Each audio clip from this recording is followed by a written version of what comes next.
आवाज नहीं करना है। हाँ, आप ये पेज नंबर 321 का है।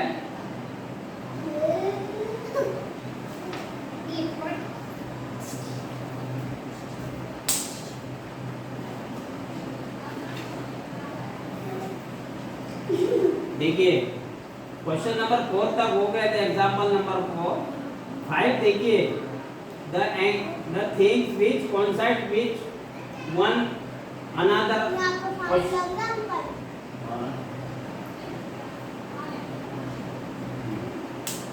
क्वेश्चन नंबर एग्जाम्पल नंबर 4 तक हो गया था।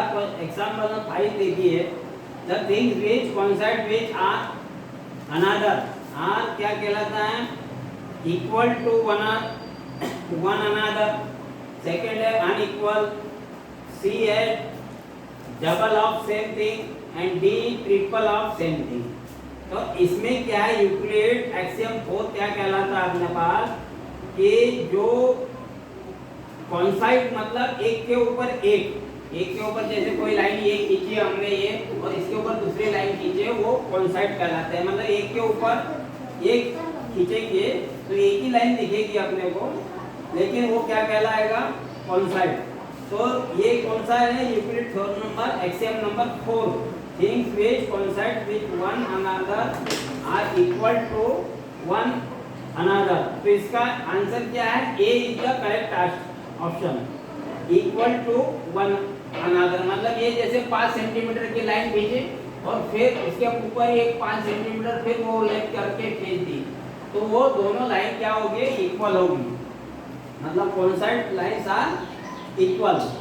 क्वेश्चन नंबर 6 में क्या है कि Euclid state that if equal or subtract from equal, the remainders are equal in from form of an axiom, definition, postulate, theorem। तो ये क्या कहलाएगा? एक्सियम। एक्सियम क्या कहलाएगा कि किसी भी इक्वेशन में लेफ्ट हैंड साइड और राइट हैंड साइड में प्लस किया जाए तो दोनों का वैल्यू सेम रहता है। मतलब प्लस किया जाए या माइनस किया जाए। तो एक प्रकार का मैं समझाता हूँ आपको कि जैसे एग्जाम्पल नंबर 6 में, एग्जाम्पल नंबर 6 का क्या है, जैसे x is equal to y है, इसमें अगर 2 प्लस करेंगे तो x plus 2 is equal to y plus 2। तो इसमें प्लस करो या माइनस करो सेम रहेगा। उसी प्रकार देखिए, ध्यान में रखना, x is equal to y है, उसमें 2 सब्ट्रैक्ट करते हैं तब भी उसका वैल्यू सेम रहेगा। इवन मल्टीप्लाइड और डिवाइड करते तब भी वैल्यू सेम रहेंगे। तो एक्सियम 1 क्या कहलाएगा? एक्सियम कहलाएगा ये। उसके बाद में क्वेश्चन नंबर एग्जाम्पल नंबर 7 है, जो है 7 में क्या है? Number of dimension is solid. Solid में 3 डायमेंशन होते हैं। सॉलिड में 3 डायमेंशन होते हैं। जैसे मान के चलिए एग्जाम्पल नंबर 7 में ये x डायरेक्शन है और ये y डायरेक्शन है और ये z डायरेक्शन है।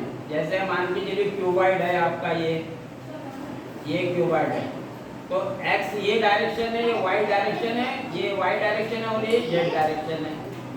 तो ये 3 डायमेंशन होता है। ये एग्जाम्पल नंबर 7 का ये है और एग्जाम्पल नंबर 6 का ये है।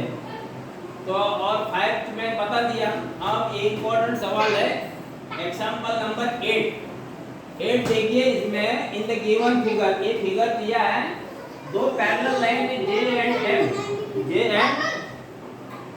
J and M are the parallel lines and M is the transversal line। ये 2 पैरेलल लाइन है J और M क्या है? ट्रांसवर्सल लाइन है। अब हमको क्या करना है कि ये 3-4 ऑप्शन दिए इसके, K की वैल्यू निकालना है। K की वैल्यू निकालना है इसमें। ये क्या लिखा है, देखिए one figure for what value of K will be lines J and M be parallel. तो ये दो लाइन पैरेलल है, एम कोई ट्रांसवर्सल है, तो हमको के की वैल्यू निकालना है। तो ए ऑप्शन में क्या है 15 डिग्री, बी ऑप्शन में 30 डिग्री, सी में 45 डिग्री एंड डी में 60 डिग्री। अब इनमें से कौन सा सही है ये पता करने के लिए हमको सॉल्यूशन लेना देखना पड़ेगा। तो सॉल्यूशन क्या है इसका, we know that when a transversal intersect two parallel lines, each pair of interior angles on the same side of a transversal is supplementary। supplementary का मतलब होता है जो ये दो पैरेलल लाइन है उसको ट्रांसफॉर्म करती है, तो इंटीरियर एंगल ये दो बने अपने, ये वाला और ये वाला, तो इसका सम क्या होगा 180 डिग्री होता है।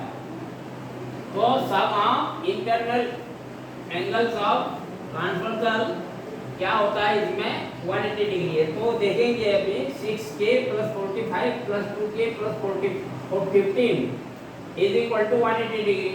अब इसको सॉल्व करेंगे तो 6k + 45 + 2k + 15 is equal to 180 degree. Then 8k 6k + 2k 8k 45 + 15 60 degree. Then 180, तो 8k is equal to 180 - 60, 8k is equal to 120, k is equal to 120/8 and k is equal to 15 degree.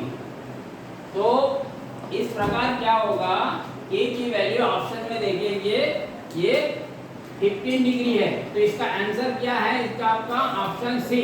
Answer में क्या लिखेंगे, C is the correct answer of this sum. Thank you. भैया।